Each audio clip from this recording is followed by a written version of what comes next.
ለምን ይመስላችኋል? ለምን በቀቀኖች እንደ ሰው ያወራሉ? በቀቀኖች የሰውን ንግግር በመቅዳት አስደናቂ ችሎታ ይታወቃሉ። በቀቀን ሰላም፣ እንዴት ዋላችሁ፣ እንዴት አደራችሁ እያሉ ሲያወሩ ያስገርማሉ። እኛ ያወራኑን ደግመው ያወራሉ። እውነት ግን እነሱ በቀላሉ የኛን ንግግር መናገር ይችላሉ? በቀቀኖች ድምጾችን በማስመሰል በጣም ጎበዝ የሆኑበት አንዱ ምክንያት ማህበራዊ ወፎች በመሆናቸው ነው። በዱር ውስጥ በቀቀኖች በቡድን ሆነው ይኖራሉ። እርስ በርስ ዘወትር የተለያዩ ጥሪዎችንና ድምጾችን በመጠቀም ይገናኛሉ፣ ይግባባሉ። የተለያዩ ድምጾች ከሌሎች ወፎች ይማራሉ። በቀቀኖች ከሰዎች ጋር ሲኖሩ የሌሎች በቀቀኖችን ጥሪ እንደሚቀዱት ሁሉ የሰውንም ድምጽ መቅዳት ይጀምራሉ።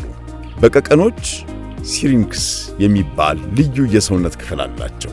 ይህም የድምጽ ሳጥናቸው ነው። ሲሪንክስ በጣም ተለዋዋጭ ሲሆን ብዙ የተለያዩ ድምጾችን እንዲፈጠሩ ያስችላቸዋል። በዚህ ምክንያት የሰውን ቃላት ብቻ ሳይሆን የበር ደውሎችን፣ ስልኮችን ወይም ሳቅንም ጭምር መገልበጥ ይችላሉ።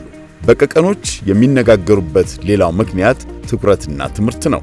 እነሱ ብልህና የማወቅ ጉጉት ያላቸው እንስሳት ናቸው።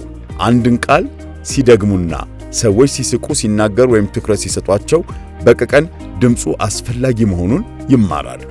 እናም እንደገና ይደግሙታል። ከጊዜ በኋላ ብዙ ቃላትንና ሐረጎችን ሊያስታውሱ ይችላሉ። በቀቀኖች በጣም ጥሩ የድምፅ አስመሳይ ስለሆኑ የሚናገሩ ይመስላሉ። ማህበራዊ ባህሪያቸው ለየት ያለ የድምፅ ሳጥናቸውና ብልህነታቸው በእንስሳቱ ዓለም ውስጥ ካሉ ምርጥ ተናጋሪዎች ወይም ኮራጆች ቀዳሚ ያደርጋቸዋል።